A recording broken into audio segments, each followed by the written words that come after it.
This apartment sells for $100,000. That's the listing price. That's not what you will actually pay for this apartment. By the time you own it, you will pay a bunch of hidden fees that will make the acquisition price slightly different. Today, I will reveal every hidden fee you are entitled to pay in Thailand if you buy a property as a foreigner. I'm Artem, a co-founder of Insight Estate, where we help foreign buyers to acquire Thai properties without any headache. And you know what? The number one shock is the amount of the hidden fees that the buyer is entitled to pay with the new property. In this video, I will show you the worst case scenario when everything goes wrong. But in the end of the video, we will discuss how we can optimize those fees and make your property a better deal. To make our life easier, we will take as an example an apartment or a condo with the price tag of $100,000. So how many percentages are the hidden fees from this 100,000? What do you think? Let me know in the comments and we will compare at the end of the video. First section is of course the mandatory government fees. Number one is the transfer fee. So this is the transfer of the ownership rights from the current owner, developer for example, or the seller to you. Usually it's about 2%, can go up a little bit higher, and sometimes it's payable 50-50 between seller and the buyer. Let's have 3% and let's divide it 50-50, which makes it 1.5% of the price. You will be also entitled to the stamp duty of 0.5%, not on all purchases, but again, we are calculating the worst case scenario. Let's have it here. So half a percentage point of the price tag. With the government fees in total, on average, we are ending up at around 2%. Already $2,000 gone. Next part is very important. Legal fees or professional fees. These can eat up a big chunk of the deal. I would say that mainly it's applicable for the secondary market, not for the off-plan market. But again, we will end up in the range of $1,500 to $3,000 for the local counselor who will make sure that your property will stay yours and doesn't have any drawbacks. That's very important, especially for the secondary market. Let's take $2,000 as an average price for that. And the second part you can experience here is the real estate agent fees. Sometimes it's payable by the seller. Sometimes, for example, in the off-plan market, it's totally free for you because agent works with the developers. In terms of the fees, it could go up to 2.5% of the deal, especially on the secondary market. So in our case, it's $2,500. So government fees, legal fees, agent fees,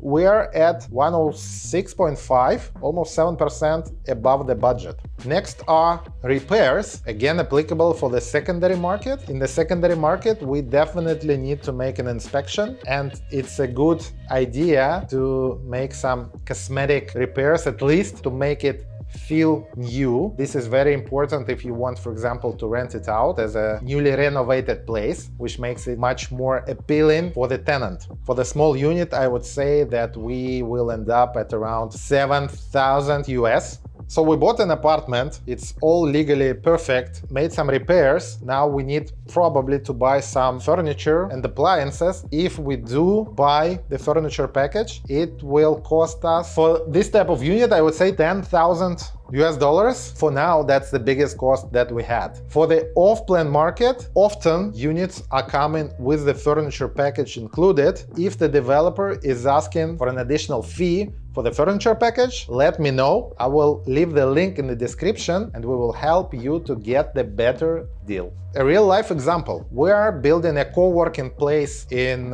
Phuket, in Surin area, so stay tuned for that as well. That's the building that already existed with some repairs needed to be done. And for example, air conditioning system, we were hoping that we will be perfectly fine with the existing one. In the end, we are about to spend almost $10,000 US for the new aircon system. You can't really predict that, especially on the secondary market. Should be ready for that.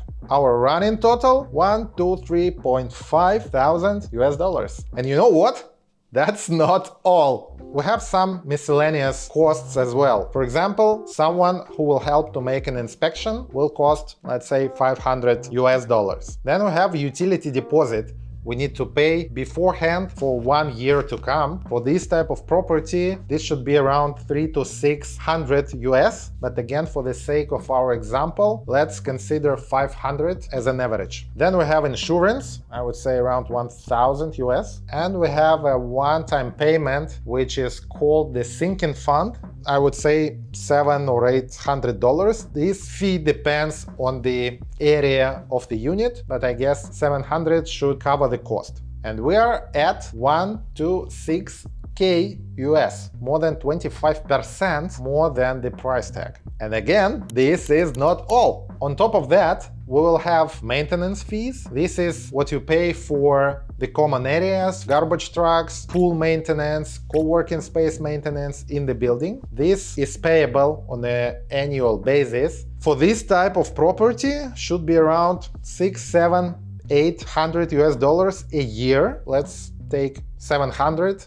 as an average. And then the property taxes, let's say $200, $300. Not a lot. Worth mentioning that we're discussing a small condo unit right now. And if you are thinking about the house, these costs can go higher. So after we sum up all those costs, and I want to remind you that we are calculating the worst case scenario, we end up with $127.1 thousand US.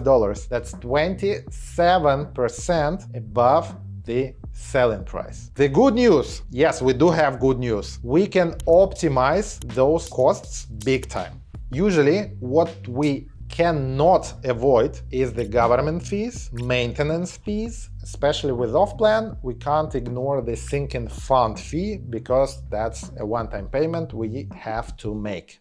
But if we consider off-plan versus the secondary market, what we can avoid are repairs, because you get a brand new unit. Probably you will still consider hiring someone to make the proper inspection. What we can avoid are furniture costs. Quite often, off-plan units are coming fully furnished, ready to move in or ready to rent out. We most likely can avoid some of the legal fees just because that's developer and you, not a third person with some background. So usually buying from the developer is a whole lot easier and doesn't require hiring a lawyer. You can do everything with your real estate agent. Then, if you're working with a real estate agent for the off-plan property, for the new property, usually you're not entitled to pay any fee to the agent. So agent and the developer work that out between themselves. So if you are being asked for a fee,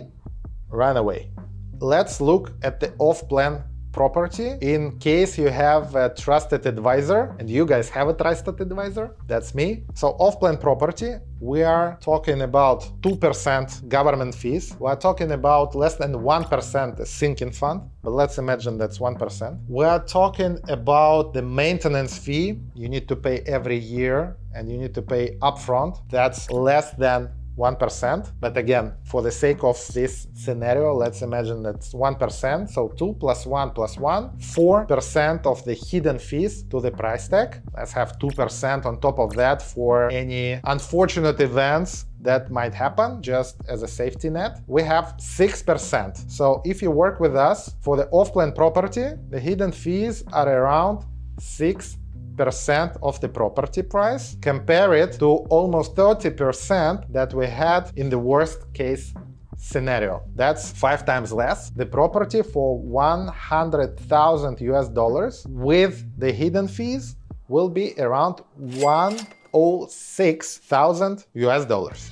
So now you know the real price of the hidden fees, and they should not scare you away because there are ways to optimize those. Contact Insight Estate. I will leave the link in the description. We will help you to acquire a perfect property within your budget and without scary hidden fees. We will show you what you actually can afford, not some fantasy numbers, and what you will actually make from your property and not marketing promises. Don't let those 27% hidden fees ruin your purchase. If you made it this far, please subscribe and try one of those videos. YouTube thinks you will enjoy them. YouTube is never wrong.